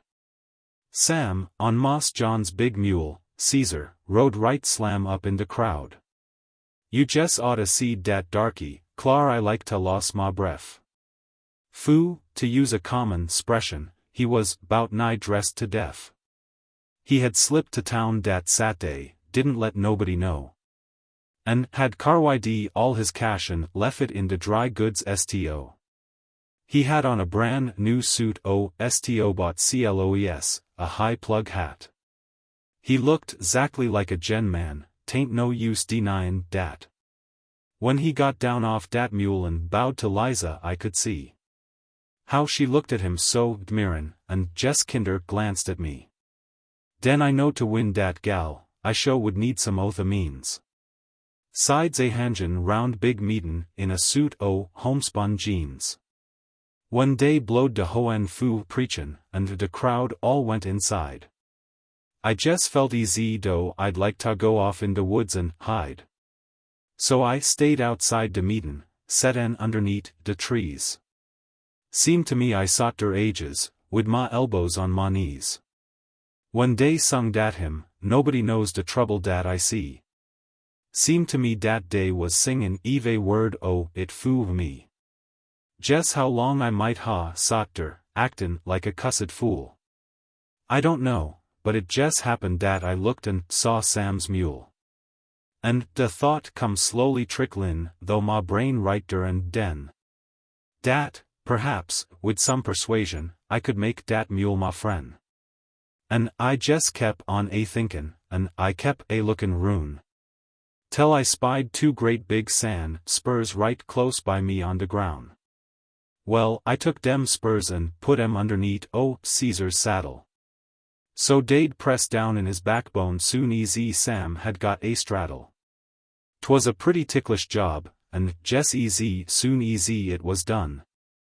I went back where I was set en fu, to wait and see de fun. Putty soon he come de people, jes aswa min out to do. Talkin' 'bout de powerful sermon, neva hiet de likes befo dot. How de manas fell convicted jes de same easy lumps o lead. How dat some was still a layin', same if dey'd been struck dead. And directly he come Liza, Sam a strollin' by her side. And it seemed to me dat dark's smile was 'bout 12 inches wide. Looked to me like he had swelled up to 'bout twice his natural size. And I heard him say, I'd like to be yo' skort tonight, Miss Liza. Den he made a bow jes like he's gwine to make a speech in school. And walked jes easy proud easy Moss John over to untie his mule. When Sam's foot fust touched de stirrup he knowed der was somepen wrong. 'Cause de mule begin to tremble and to sorter side along. When Sam raised his weight to mount him, Caesar bristled up his ear. When Sam sot down in de saddle, den dat mule commenced to rear. And he reared and pitched and capered, only easy a mule kin pitch. Till he flung Sam clean fom off him, landed him squar, in a ditch. When dat darky riz, well Raleigh, I felt kinder bad fu him. He had bust dem cheap sto britches fom de center to de rim. All de plug hat dat was lef him was de brim around his neck. Smeared wid mud fom top to bottom, well, he was a sight, I spec. Was de folks a laughin'? Well, Sue, I jes sholy thought dey'd bus. Was Sam laughin'? 'Twas de fust time dat I ever heerd him cuss. While Sam slinked off through de backwoods I walked slowly home with Liza. When I asked her jes one question der was somepen in her eyes. Made me know der was no need o' any answer bein' said. And I felt just like the whole world was a spinnin' round my head. So I said, Lisa, when we marry, muse I we a some stobot cloes? She says, jeans is good enough foo any p folks, he ben knows. Listen Lord. A prayer. O Lord, we come this morning, knee bowed and body bent, before thy throne of grace. O Lord, this morning, bow our hearts beneath our knees, and our knees in some lonesome valley. We come this morning, like empty pitchers to a full fountain, with no merits of our own. O Lord, open up a window of heaven, and lean out far over the battlements of glory, and listen this morning. Lord, have mercy on proud and dying sinners, sinners hanging over the mouth of hell, who seem to love their distance well. Lord, ride by this morning, mount your milk-white horse, and ride this morning, and in your ride, ride by old hell, ride by the dingy gates of hell, and stop poor sinners in their headlong plunge. And now, O Lord, this man of God, who breaks the bread of life this morning, shadow him in the hollow of thy hand, and keep him out of the gunshot of the devil. Take him, Lord, this morning. Wash him with hyssop inside and out. Hang him up and drain him dry of sin. Pin his ear to the wisdom post, and make his words sledge-hammers of truth, beating on the iron heart of sin. Lord God, this morning, put his eye to the telescope of eternity, and let him look upon the paper walls of time. Lord, turpentine his imagination. Put perpetual motion in his arms. Fill him full of the dynamite of thy power. Anoint him all over with the oil of thy salvation, and set his tongue on fire. And now, O Lord, when I've done drunk my last cup of sorrow, when I've been called everything but a child of God, when I'm done traveling up the rough side of the mountain, oh, Mary's baby, when I start down the steep and slippery steps of death, when this old world begins to rock beneath my feet, lower me to my dusty grave in peace, to wait for that great gettin' up morning. Amen. The creation. And God stepped out on space, and he looked around and said, I'm lonely.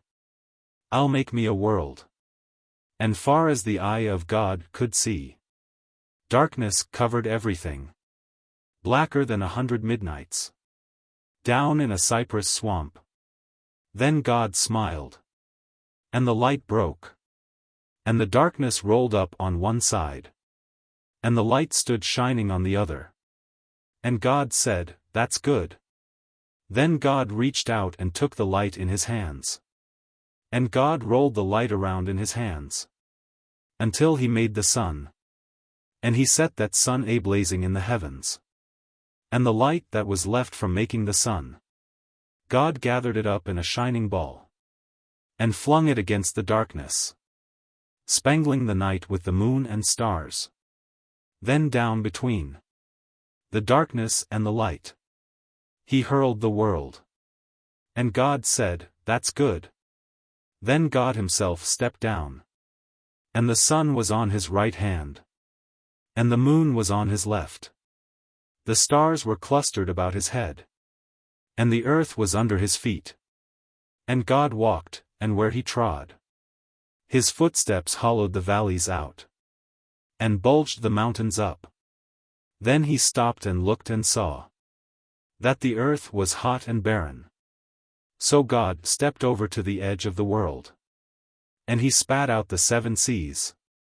He batted his eyes, and the lightnings flashed. He clapped his hands, and the thunders rolled, and the waters above the earth came down. The cooling waters came down. Then the green grass sprouted, and the little red flowers blossomed. The pine tree pointed his finger to the sky, and the oak spread out his arms. The lakes cuddled down in the hollows of the ground, and the rivers ran down to the sea.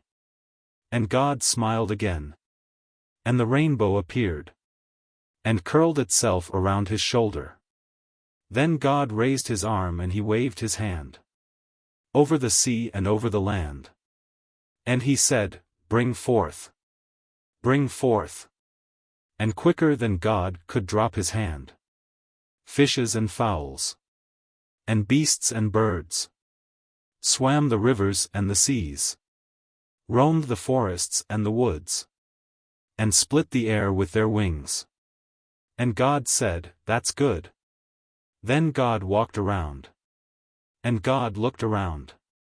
On all that he had made. He looked at his sun. And he looked at his moon. And he looked at his little stars. He looked on his world. With all its living things. And God said, "I'm lonely still." Then God sat down. On the side of a hill where he could think. By a deep, wide river he sat down. With his head in his hands. God thought and thought.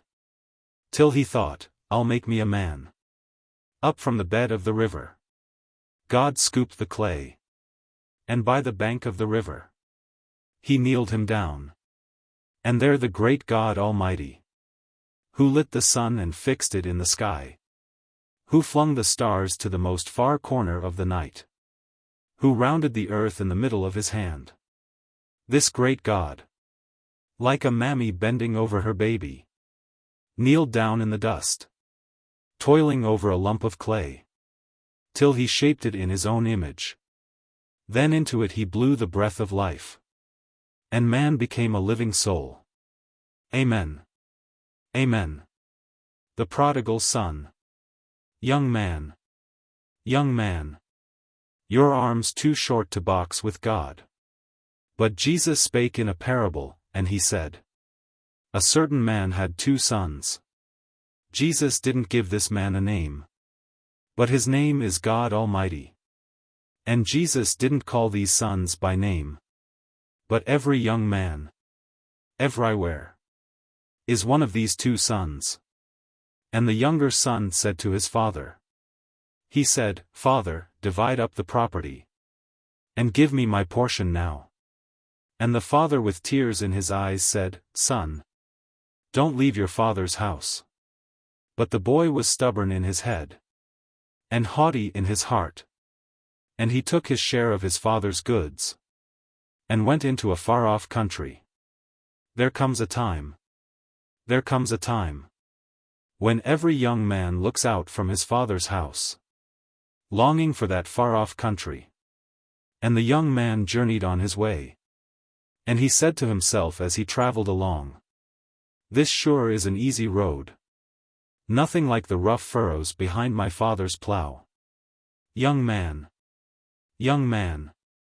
Smooth and easy is the road. That leads to hell and destruction.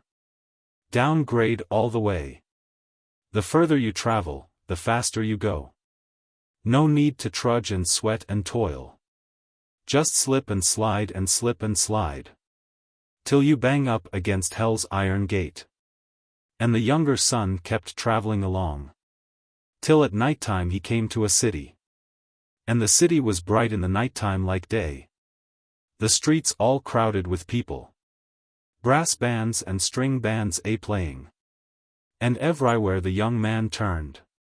There was singing and laughing and dancing. And he stopped a passerby and he said, "Tell me, what city is this?"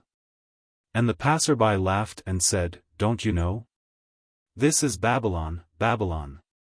That great city of Babylon. Come on, my friend, and go along with me." And the young man joined the crowd. Young man. Young man. You're never lonesome in Babylon. You can always join a crowd in Babylon. Young man. Young man. You can never be alone in Babylon. Alone with your Jesus in Babylon. You can never find a place, a lonesome place. A lonesome place to go down on your knees. And talk with your God, in Babylon. You're always in a crowd in Babylon. And the young man went with his newfound friend. and bought himself some brand new clothes. And he spent his days in the drinking dens, swallowing the fires of hell. And he spent his nights in the gambling dens, throwing dice with the devil for his soul. And he met up with the women of Babylon. Oh, the women of Babylon! Dressed in yellow and purple and scarlet, loaded with rings and earrings and bracelets. Their lips like a honeycomb dripping with honey, perfumed and sweet-smelling like a jasmine flower. And the jasmine smell of the Babylon women got in his nostrils and went to his head. And he wasted his substance in riotous living. In the evening, in the black and dark of night, with the sweet-sinning women of Babylon. And they stripped him of his money. And they stripped him of his clothes. And they left him broke and ragged in the streets of Babylon. Then the young man joined another crowd, the beggars and lepers of Babylon. And he went to feeding swine. And he was hungrier than the hogs. He got down on his belly in the mire and mud, and ate the husks with the hogs. And not a hog was too low to turn up his nose at the man in the mire of Babylon. Then the young man came to himself. He came to himself and said, "In my father's house are many mansions. Every servant in his house has bread to eat. Every servant in his house has a place to sleep. I will arise and go to my father." And his father saw him afar off. And he ran up the road to meet him. He put clean clothes upon his back, and a golden chain around his neck. He made a feast and killed the fatted calf, and invited the neighbors in. Oh, sinner! When you're mingling with the crowd in Babylon, drinking the wine of Babylon, running with the women of Babylon, you forget about God, and you laugh at death. Today you've got the strength of a bull in your neck, and the strength of a bear in your arms. But some these days, you'll have a hand-to-hand struggle with bony death. And death is bound to win. Young man, come away from Babylon, that hell-border city of Babylon. Leave the dancing and gambling of Babylon, the wine and whiskey of Babylon, the hot-mouthed women of Babylon. Fall down on your knees, and say in your heart, "I will arise and go to my father." Go down, death. A funeral sermon. Weep not, weep not. She is not dead. She's resting in the bosom of Jesus. Heartbroken husband, weep no more. Grief-stricken son, weep no more. Left lonesome daughter, weep no more. She's only just gone home. Day before yesterday morning, God was looking down from his great, high heaven, looking down on all his children. And his eye fell on Sister Caroline, tossing on her bed of pain.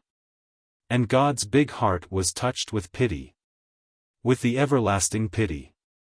And God sat back on his throne, and he commanded that tall, bright angel standing at his right hand, "Call me death." And that tall, bright angel cried in a voice that broke like a clap of thunder, "Call death, call death." And the echo sounded down the streets of heaven, till it reached away back to that shadowy place, where death waits with his pale, white horses. And death heard the summons, and he leaped on his fastest horse, pale as a sheet in the moonlight. Up the golden street death galloped, and the hoofs of his horse struck fire from the gold. But they didn't make no sound. Up death rode to the great white throne, and waited for God's command. And God said, "Go down, death, go down. Go down to Savannah, Georgia. Down in Yamacraw. And find Sister Caroline. She's borne the burden and heat of the day. She's labored long in my vineyard. And she's tired. She's weary. Go down, death, and bring her to me." And death didn't say a word, but he loosed the reins on his pale, white horse, And he clamped the spurs to his bloodless sides. And out and down he rode. Through heaven's pearly gates. Past suns and moons and stars. On death rode. And the foam from his horse was like a comet in the sky. On death rode. Leaving the lightning's flash behind. Straight on down he came. While we were watching round her bed. She turned her eyes and looked away. She saw what we couldn't see. She saw old death. She saw old death. Coming like a falling star. But death didn't frighten Sister Caroline. He looked to her like a welcome friend. And she whispered to us, "I'm going home." And she smiled and closed her eyes. And death took her up like a baby. And she lay in his icy arms. But she didn't feel no chill. And death began to ride again. Up beyond the evening star. Out beyond the morning star. Into the glittering light of glory. Onto the great white throne. And there he laid Sister Caroline. On the loving breast of Jesus. And Jesus took his own hand and wiped away her tears. And he smoothed the furrows from her face. And the angels sang a little song. And Jesus rocked her in his arms. And kept saying, "Take your rest. Take your rest, take your rest. Weep not, weep not. She is not dead. She's resting in the bosom of Jesus." Noah built the ark. In the cool of the day. God was walking around in the Garden of Eden. And except for the beasts, eating in the fields. And except for the birds, flying through the trees. The garden looked like it was deserted. And God called out and said, "Adam. Adam, where art thou?" And Adam, with Eve behind his back, came out from where he was hiding. And God said, "Adam, what hast thou done? Thou hast eaten of the tree." And Adam, with his head hung down, blamed it on the woman. For after God made the first man Adam, he breathed a sleep upon him. Then he took out of Adam one of his ribs. And out of that rib made woman. And God put the man and woman together. In the beautiful Garden of Eden. With nothing to do the whole day long. But play all around in the garden. And God called Adam before him. And he said to him, "Listen now, Adam. Of all the fruit in the garden you can eat. Except of the tree of knowledge. For the day thou eatest of that tree, thou shalt surely die." Then pretty soon along came Satan. Old Satan came like a snake in the grass. To try out his tricks on the woman. I imagine I can see old Satan now. Sidling up to the woman. I imagine the first word Satan said was, "Eve, you're surely good looking." I imagine he brought her a present, too. And, if there was such a thing in those ancient days, he brought her a looking-glass. And Eve and Satan got friendly. Then Eve got to walking on shaky ground. Don't ever get friendly with Satan. And they started to talk about the garden. And Satan said, "Tell me, how do you like the fruit on the nice, tall, blooming tree standing in the middle of the garden?" And Eve said, "That's the forbidden fruit, which if we eat we die." And Satan laughed a devilish little laugh. And he said to the woman, "God's fooling you, Eve. That's the sweetest fruit in the garden. I know you can eat that forbidden fruit. And I know that you will not die." And Eve looked at the forbidden fruit. And it was red and ripe and juicy. And Eve took a taste, and she offered it to Adam. And Adam wasn't able to refuse. So he took a bite, and they both sat down. And ate the forbidden fruit. Back there, 6,000 years ago. Man first fell by woman. Lord, and he's doing the same today. And that's how sin got into this world. And man, as he multiplied on the earth, increased in wickedness and sin. He went on down from sin to sin. From wickedness to wickedness. Murder and lust and violence. All kinds of fornications. Till the earth was corrupt and rotten with flesh. An abomination in God's sight. And God was angry at the sins of men. And God got sorry that he ever made man. And he said, I will destroy him. I'll bring down judgment on him with a flood. I'll destroy everything on the face of the earth. Man, beasts and birds, and creeping things. And he did. Everything but the fishes. But Noah was a just and righteous man. Noah walked and talked with God. And, one day, God said to Noah.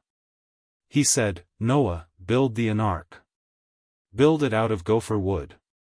Build it good and strong. Pitch it within and pitch it without. And build it according to the measurements that I will give to thee. Build it for you and all your house. And to save the seeds of life on earth. For I'm going to send down a mighty flood. To destroy this wicked world. And Noah commenced to work on the ark. And he worked for about 100 years.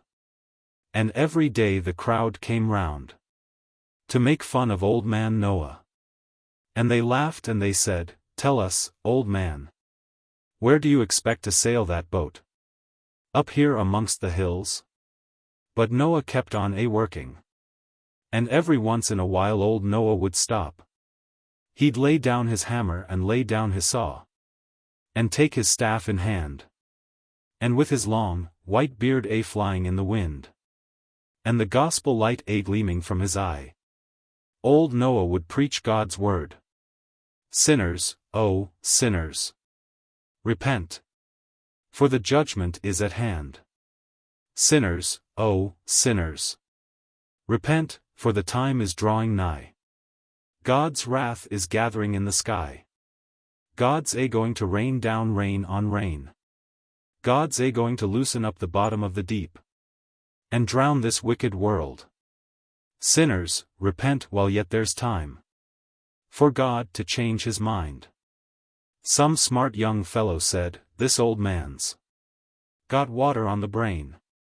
And the crowd all laughed, Lord, but didn't they laugh? And they paid no mind to Noah. But kept on sinning just the same. One bright and sunny morning. Not a cloud nowhere to be seen. God said to Noah, Get in the ark. And Noah and his folks all got in the ark. And all the animals, 2 by 2. A he and a she marched in. Then God said, Noah, bar the door. And Noah barred the door. And a little black spot begun to spread. Like a bottle of ink spilling over the sky. And the thunder rolled like a rumbling drum. And the lightning jumped from pole to pole. And it rained down rain, rain, rain. Great God, but didn't it rain? For 40 days and 40 nights. Waters poured down and waters gushed up. And the dry land turned to sea.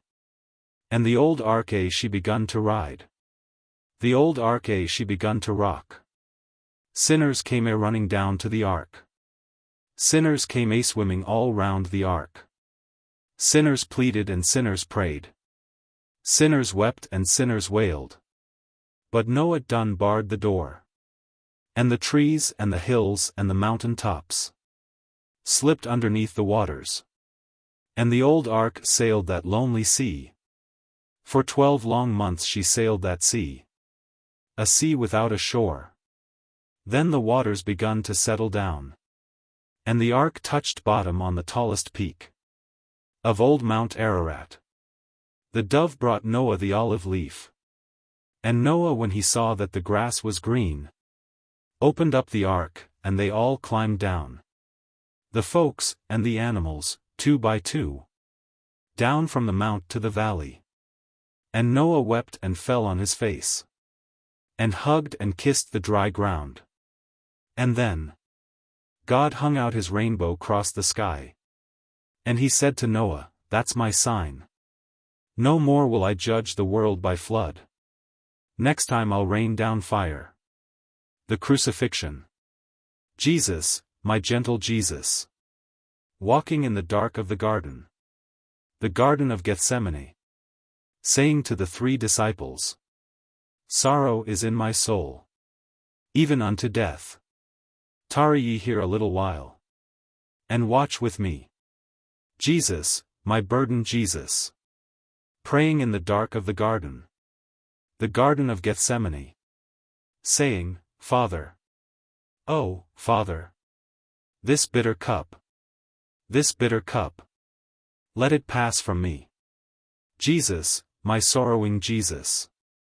The sweat like drops of blood upon his brow. Talking with his Father, while the 3 disciples slept. Saying, Father, oh, Father, not as I will, but let thy will be done. Oh, look at black-hearted Judas, sneaking through the dark of the garden, leading his crucifying mob. Oh, God, strike him down. Why don't you strike him down? Before he plants his traitor's kiss upon my Jesus' cheek? And they take my blameless Jesus, and they drag him to the governor, to the mighty Roman governor. Great Pilate seated in his hall. Great Pilate on his judgment seat said, in this man I find no fault. I find no fault in him. And Pilate washed his hands. But they cried out, saying, crucify him! Crucify him! Crucify him! His blood be on our heads. And they beat my loving Jesus. They spit on my precious Jesus. They dressed him up in a purple robe. They put a crown of thorns upon his head. And they pressed it down. Oh, they pressed it down. And they mocked my sweet King Jesus. Up Golgotha's rugged road I see my Jesus go. I see him sink beneath the load. I see my drooping Jesus sink. And then they laid hold on Simon. Black Simon, yes, Black Simon. They put the cross on Simon. And Simon bore the cross. On Calvary, they crucified my Jesus. They nailed him to the cruel tree. And the hammer, rang through Jerusalem's streets. The hammer, rang through Jerusalem's streets. Jesus, my lamb-like Jesus, shivering as the nails go through his hands. Jesus, my lamb-like Jesus, shivering as the nails go through his feet. Jesus, my darling Jesus, groaning as the Roman spear plunged in his side. Jesus, my darling Jesus, groaning as the blood came spurting from his wound. Oh, look how they done my Jesus. Mary, weeping Mary, sees her poor little Jesus on the cross. Mary, weeping Mary, sees her sweet, baby Jesus on the cruel cross, hanging between 2 thieves. And Jesus, my lonesome Jesus, called out once more to his Father, saying, my God, why hast thou forsaken me? And he drooped his head and died. And the veil of the temple was split in 2. The midday sun refused to shine. The thunder rumbled and the lightning wrote an unknown language in the sky. What a day! Lord, what a day! When my blessed Jesus died. Oh, I tremble, yes, I tremble. It causes me to tremble, when I think how Jesus died. Died on the steeps of Calvary. How Jesus died for sinners. Sinners like you and me. Let my people go. And God called Moses from the burning bush. He called in a still, small voice. And he said, Moses, Moses. And Moses listened. And he answered and said, Lord, here am I. And the voice in the bush said, Moses, draw not nigh, take off your shoes. For you're standing on holy ground. And Moses stopped where he stood. And Moses took off his shoes. And Moses looked at the burning bush. And he heard the voice. But he saw no man. Then God again spoke to Moses. And he spoke in a voice of thunder. I am the Lord God Almighty. I am the God of thy fathers. I am the God of Abraham, of Isaac and of Jacob. And Moses hid his face.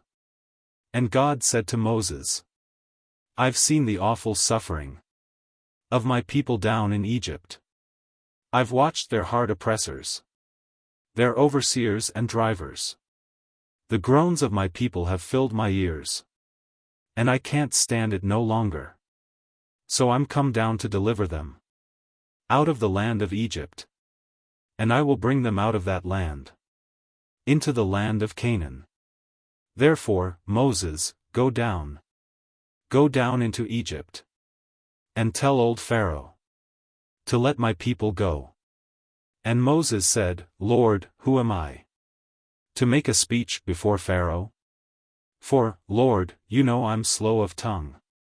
But God said, I will be thy mouth and I will be thy tongue. Therefore, Moses, go down yonder into Egypt land.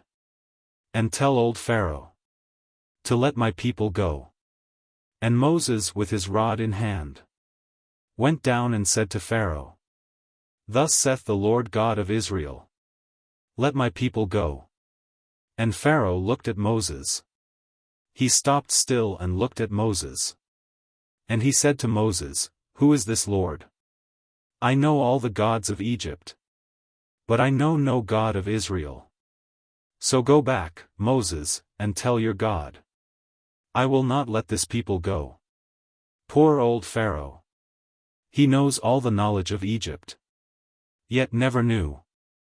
He never knew the one and the living God. Poor old Pharaoh.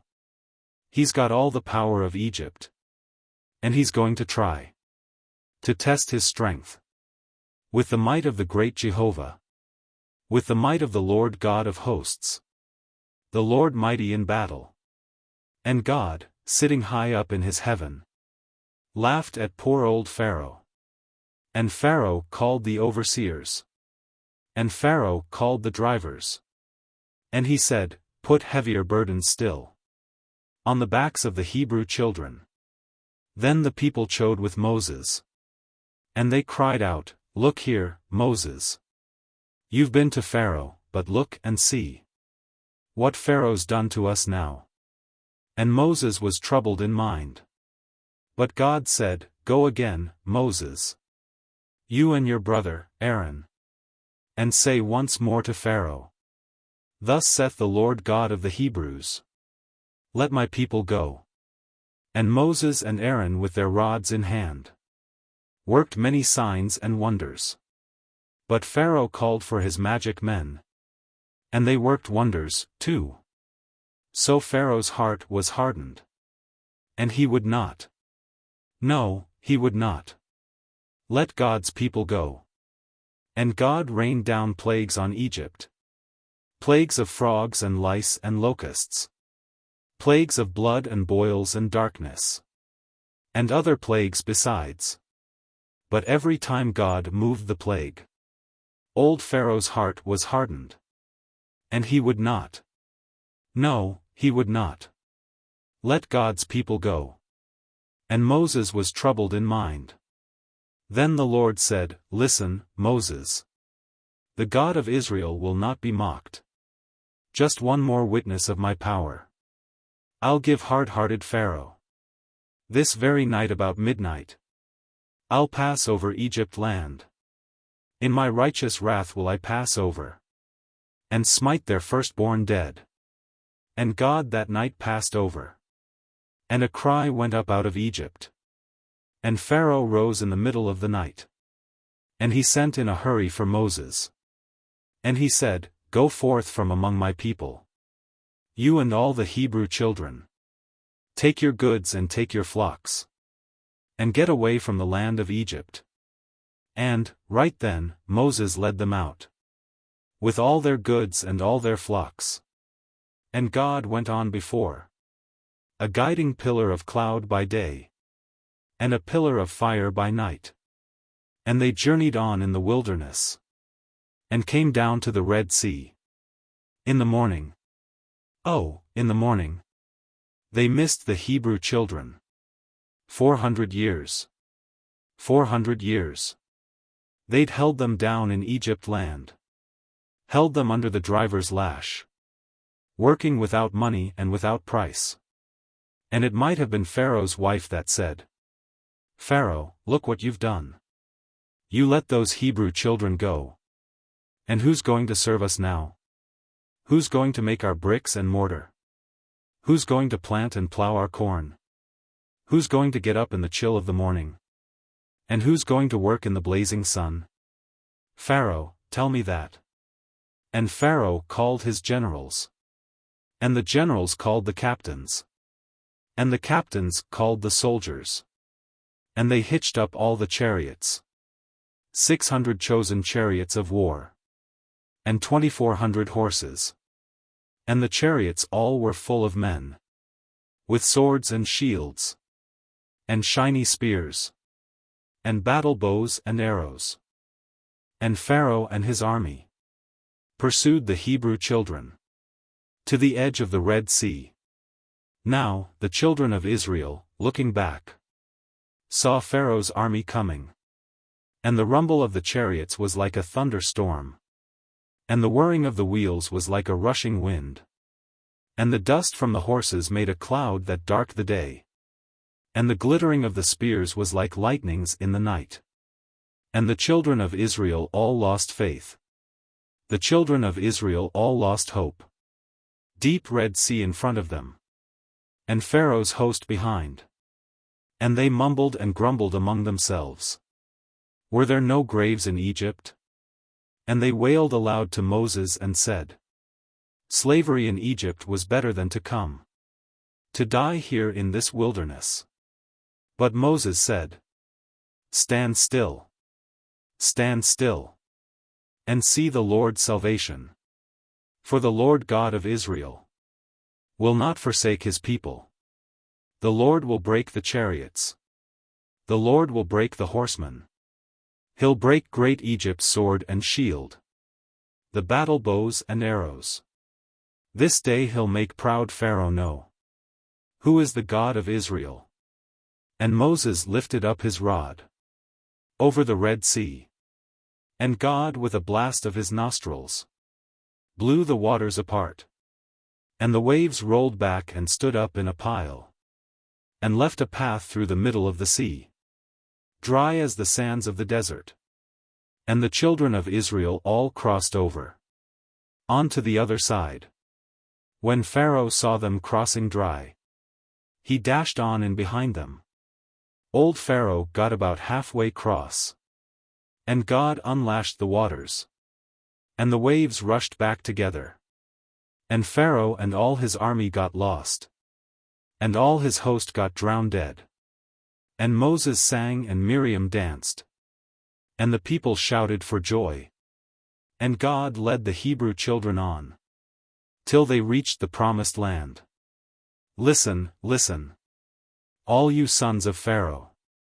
Who do you think can hold God's people? When the Lord God himself has said, "Let my people go." The judgment day. In that great day. People, in that great day. God's going to rain down fire. God's going to sit in the middle of the air. To judge the quick and the dead. Early one of these mornings. God's going to call for Gabriel. That tall, bright angel, Gabriel. And God's going to say to him, "Gabriel, blow your silver trumpet.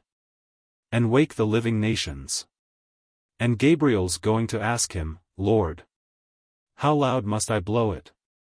And God's going to tell him, "Gabriel, blow it calm and easy."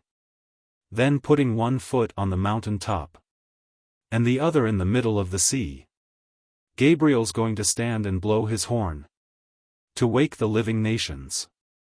Then God's going to say to him, "Gabriel, once more blow your silver trumpet."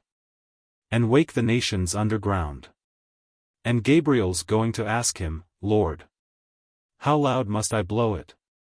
And God's going to tell him, Gabriel, like 7 peals of thunder.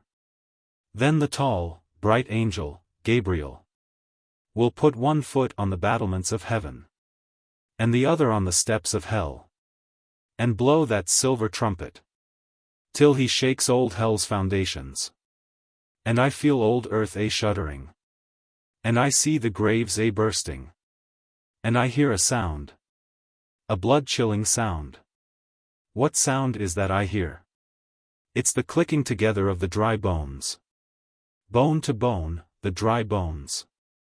And I see coming out of the bursting graves, and marching up from the valley of death, the army of the dead. And the living and the dead in the twinkling of an eye are caught up in the middle of the air, before God's judgment bar. Oh, sinner, where will you stand in that great day when God's going to rain down fire? Oh, you gambling man, where will you stand? You whoremongering man, where will you stand? Liars and backsliders, where will you stand in that great day when God's going to rain down fire? And God will divide the sheep from the goats, the one on the right, the other on the left. And to them on the right God's going to say, enter into my kingdom.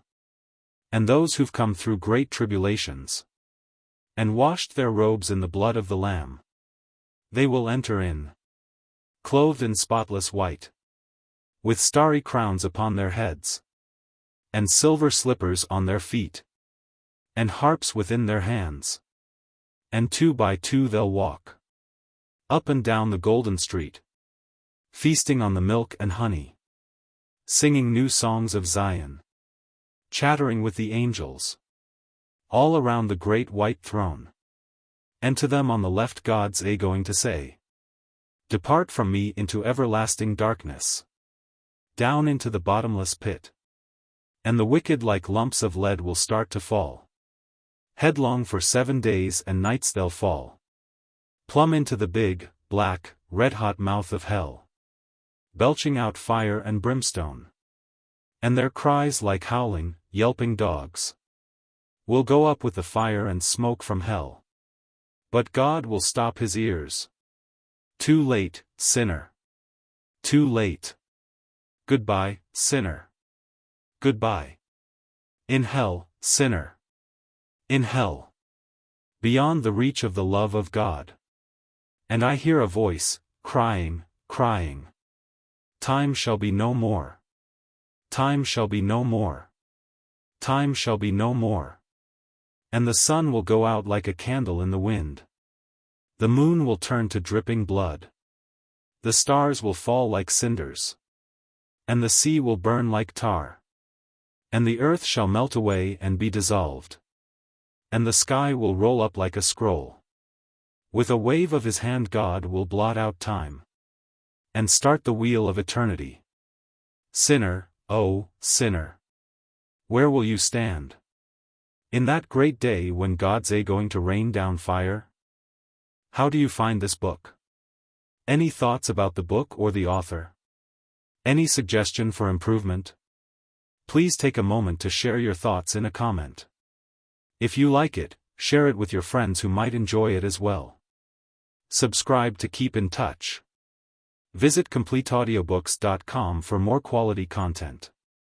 If homely virtues draw from me a tune, in happy jingle or a half-sad croon, or if the smoldering future should inspire my hand to strike the seer's prophetic lyre, or if injustice, brutishness and wrong should make a blasting trumpet of my song, O God, give beauty and strength, truth to my words. Oh, may they fall like sweetly cadenced chords, or burn like beacon fires from out the dark, or speed like arrows, swift and sure, to the mark.